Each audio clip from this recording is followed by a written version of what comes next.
baik kali. Kalau tak bermata sama tak bertelinga, macam mana mau berlari?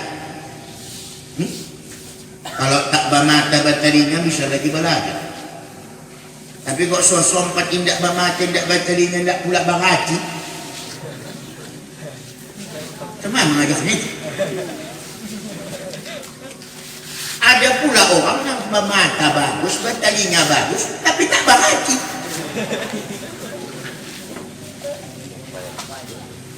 Itu kan dijelaskan dalam Al-Quran, walaqad jara'na li jahannama katsiran minal jinni wal insi lahum qulubuhum la yafqahuna biha wa lahum a'yunun la yubsiruna biha wa lahum adhanun la yasma'una biha ulaika kal an'am bal hum adallu. Kebanyakan masuk neraka jahanam itu adalah dari golongan jin dan manusia. Tahu kamu kenapa mereka masuk neraka jahanam? Itu wa yu'minuna bihi, para malaikat itu sangat beriman kepada Allah. Yang kita mau namanya wa yastaghfiruna lilladzina amanu. Para malaikat itu senantiasa mendoakan orang-orang yang beriman. Itulah untungnya, yang beriman didoakan malaikat. Walaupun awak tak mau mendoa, orang habis sholat bakal mendoa, awak habis sholat salam ke kanan ke kiri. Tapi kalau naik tensi awak diucapkan la ilaha illallah, kan untung saja dengan akhirat. Gimana untungnya? Itulah dia. Siapa yang mengucapkan la ilaha illallah, astaghfirullah, dosanya berguguran dengan ucapannya. Semakin kuat yang diucapkannya, semakin tercampak, terjatuh. Takabur. Orang yang takabur ini lebih banyak dari orang yang mendustakan ayat Allah. Orang yang takabur itu macam mana? Hayya 'alas shalah, dia tidak datang, takabur. Tapi panggilan itu panggilan Allah. Hayya 'alas shalah, mari salat. Ingat bilang bil rabah yang tersiksa dibuat orang kafir Quraisy gara-gara mengelimatkan, menyebutkan Allahu Akbar, ditangkap orang kafir, diseret. Begitu orang memperjuangkan agama itu dulu. Kita tidak ada masalah di situ, tapi kita tidak mau mendatangi takabur. Apabila orang ini mati dan takabur macam-macam lah, salah satunya tadi itu tidak memenuhi panggilan, tidak melaksanakan perintah Allah, itu takabur. Apabila mati, ya Allah, la tuftahu abwaabus sama, tidak akan dibukakan pintu langit untuk ruhnya. Silakan simak surah Al-A'raf ayat 40. Bawa ke guru, tanyakan itu. Mati dia, tak terbuka pintu langit untuk ruhnya. La yadkhulul jannah, tak pula dia masuk surga. Kalaupun dia masuk surga, hatta yalijal jamalu fi silmil khiyadi, kalau bisa anak unta masuk ke lubang jarum, baru dia bisa masuk ke dalam surga. Nah, itu ceritanya. Jadi sampai begitu ya Bu ya. Sudah hapus itu. Lalu ada lagi yang tinggal. Kalau tadi dalilnya orang yang mati yang baik, ya ayyatuhan nafsul mutmainnah, panggilan. Kalau ini tidak, malaikat itu melihat orang yang mati ini orang yang baik. Coba buka Al-Quran surah An-Nahl ayat 32. Bunyinya alladzi tatawaffahumul malaikatu thayyibin. Thayyibin itu kan artinya baik. Orang-orang yang diwafatkan oleh Allah, malaikat itu yaquluna, berkata kepada orang yang mau mati dan baik itu, salamun alaikum, assalamu alaikum. Nah itulah, udkhulu fil jannah, masuk kau nanti ke surga. Habis jam 11:05, lanjut kita sedikit lagi, orang yang dikubur pula. Anda habis tutup. Orang yang dikubur macam mana? buka Al-Quran surah Al-Mu'minun, pakai waw dia, Al-Mu'minun. Bunyinya orang dimasukkan ke kubur itu macam mana itu cerita itu deh. Tanya Allah, kita tanya Allah, ya Allah macam mana, tolong ceritakan.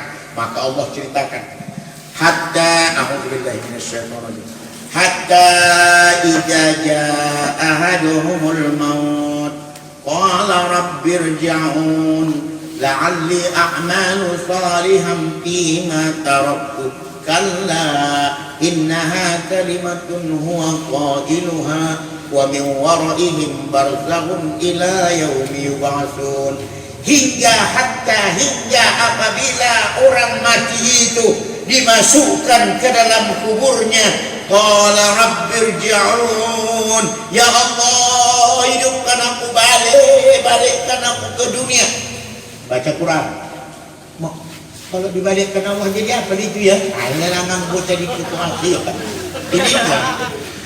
Qala rabbirji'un, ya Allah balikkan aku balik ke dunia. La'alli a'malu salihan fima taraktu, supaya bisa aku beramal baik tentang apa yang aku tinggalkan selama ini. Ya Allah balikkan aku hidup supaya aku bisa beramal baik ya Allah. Dijawab Allah. Ayat yang ke-100. Tadi itu ayatnya 99. Surah Al-Mu'minun. Jawab Allah ayat yang ke-100-nya, kalla, sekali-kali tidak. Innaha kalimatun huwa qailuha, itu adalah perkataanmu saja. Wa min waraihim barzakhun ila yaumi yub'atsun, tinggallah engkau di alam barzakh, alam kubur itu hingga hari berbangkit. Berarti apa yang dikehendaki dari ayat ini? Pertama, orang yang dimasukkan ke kubur itu, ya Allah hidupkan aku balik. Bagaimana supaya orang yang dimasukkan ke kubur itu berhenti dia meminta hidup balik, menyesal dia matinya? Maka hendaklah ahli keluarganya membacakan Quran kepadanya setiap malam sampai 7 hari 7 malam. Mengapa? Tengok ini bagi laku dulu cerita Nungkar Wanangkit. Siapa Nungkar Wanangkit? Nungkar Wanangkit adalah malaikat yang bertugas menyoal dan memukul mayat dalam kubur. Menjurit-jurit juga ini mayatnya dalam kubur tuh. Oh Tuhan hidupkan aku balik, yang tak tahan laku di sini kuburku sempit golap. Bercakap si Nangkir ke kawannya, hei Nungkar, kau dengar nama jurit? Kau dengar? Mau kita lihat mau. Gara-gara nama jurit ini datang Nungkar Wanangkir ke kubur itu, begitulah ceritanya. Gara-gara nama jurit nih kita tengok dulu beliau tuh, ditengok malaikat nih lah pula ini kubur nih, berdua-dua waktu tengok dari situ. Oh, tanya. Hei mayat, ditanya si Nangkir. Pertanyaannya begini, panjang, pakai nabrik panjang. Hei mayat, kenapa kuburmu sempit? Kenapa kuburmu gelap? Kenapa kuburmu panas? Dulu waktu di dunia apa jadi Tuhan? Kalau dalam kitab kan pertanyaannya cepat, tidak pakai berita acara. Man rabbuka, man nabiyuka, kan itu. Ini tidak pakai berita acara dia. Mengapa kuburmu ini sempit? Mengapa kuburmu ini kolap? Siapa jadi Tuhanmu? Baca akad mayatku mana tak? Apa dan tak tahu dia pula, apalah payah menjawabnya itu. Oh Tuhanku Allah Rabbi. Datang si Nangkir, apa kau bilang? Allah Tuhan. Bang, makin kau nak pukul. Mengapa kau dipukul? Tapi memang itu dijawabnya. Datang kata si Nangkir, kau fitnah Tuhanku yang maha pengampun, yang maha penyayang. Kalau memang Allah Tuhanmu semasa hidup, tidak mungkin kuburmu sempit, tidak mungkin kuburmu panas, tidak mungkin kuburmu ini entah apa lagi namanya, gelap. Mana mungkin kalau Allah Tuhanmu? Berarti hidupmu di dunia tidak Allah Tuhanmu. Hartamu, hartaku macam mana pula bukan Tuhan, katanya juga menjawab dia. Tandanya hartamu Tuhanmu lebih diutamakanmu hartamu dari melaksanakan perintah Allah Tuhanmu. Berarti kamu bertuhan ke hartamu. Bam, sekali lagi.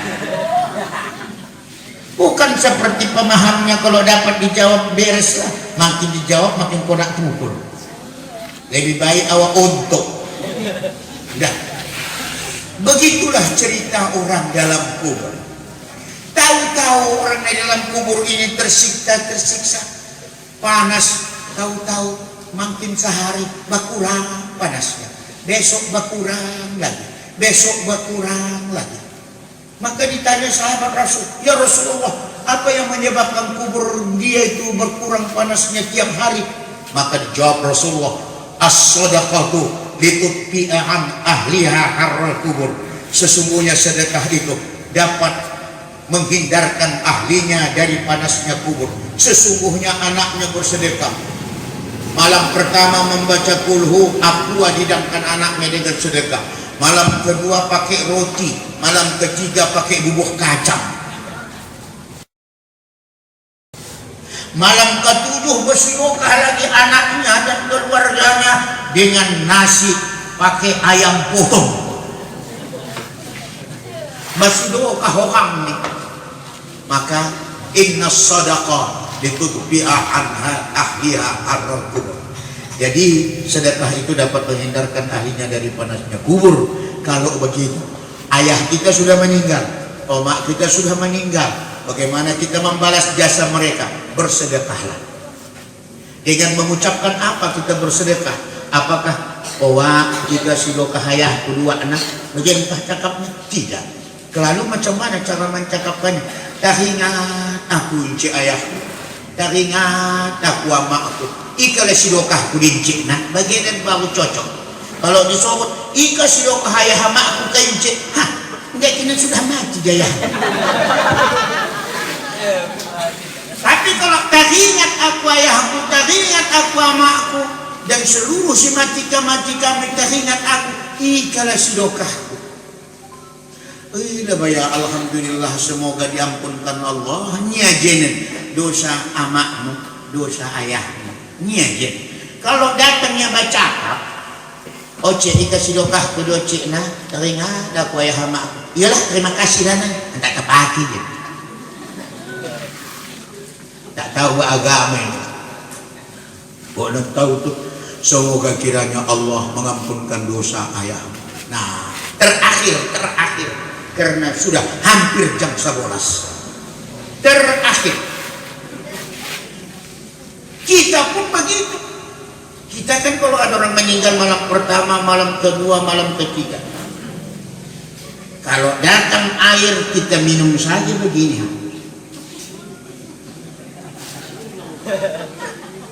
Habis air, habis bubuk kacang, kamu abah undangan. Kemudian Rasul terus saja hidup di tengah-tengah jahiliyah sampai ia berumur 40 tahun. Ia sering meninggalkan rumah dan pergi ke Gua Hira menyendiri. Itu disebabkan karena ia tidak bisa berkomunikasi dengan orang-orang kafir Quraisy, karena bertentangan pikirannya, hatinya dengan perbuatan yang mereka lakukan. Padahal mereka mengaku ahli kitab dan mereka mengaku membaca kitab Taurat, kitab Zabur, kitab Injil, tapi perilaku mereka seperti ulaika kan an'am bal hum adall. Mereka itu tak ubahnya seperti binatang yang melata di atas muka bumi, bahkan lebih sesat dari binatang itu. Itu jelaskan dalam Al-Quran. Maaf ibu-ibu, bapak-bapak, ini masih ringkas supaya sempurna maksud saya. Kemudian Rasulullah SAW ketika berumur 40 tahun lebih ke atas sedang berada di Gua Hira menyunyikan diri dan merenung keadaan. Andaikan ya Rasul, andaikan aku seperti Nabi Sulaiman, orang-orang ini akan kurubah, tapi aku hanya manusia biasa. Apa yang diungkapkan Rasulullah dalam hatinya Allah tahu, karena Allah innahu huwas sami'ul alim, karena Allah maha mendengar lagi maha mengetahui. Allah tahu keadaan Muhammad, Allah mendengar keluhan Muhammad tentang orang jahiliyah. Maka dengan izin Allah, Allah utus malaikat bernama Jibril menyampaikan wahyu yang pertama sebagai pembayangan dan pengangkat dia sebagai utusan Allah.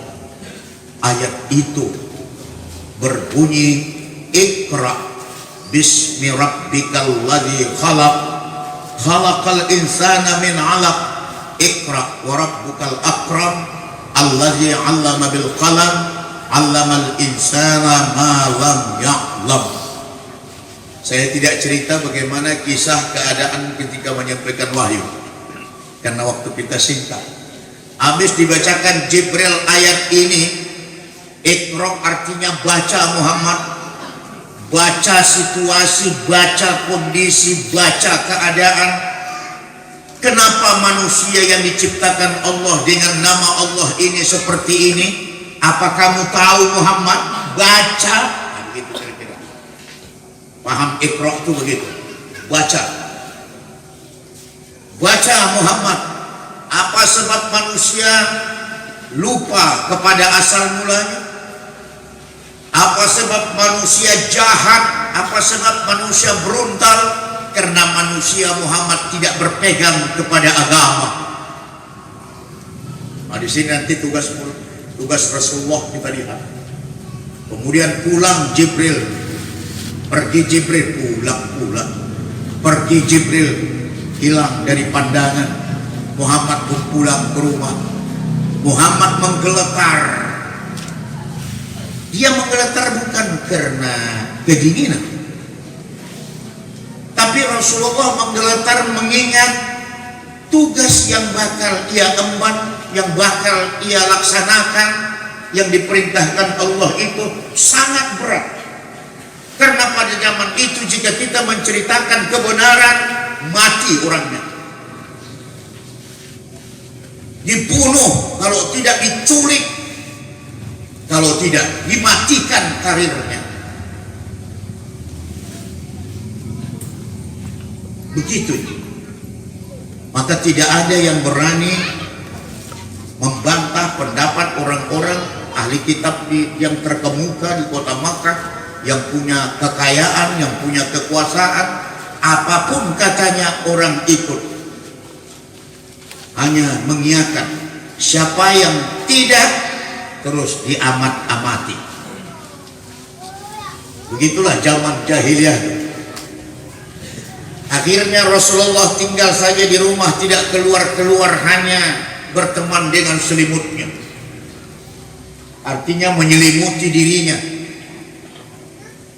takut keluar karena ada tugas yang diberikan Allah.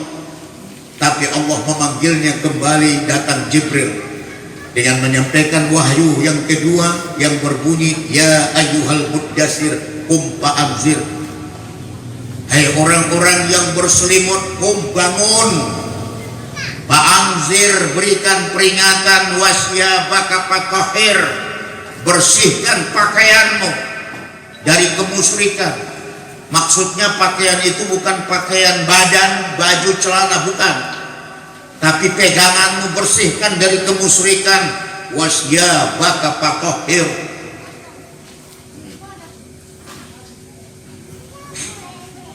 Maka Rasulullah menanggalkan selimut, langsung keluar, langsung berdakwah, tapi hanya sembunyi-sembunyi dari rumah ke rumah.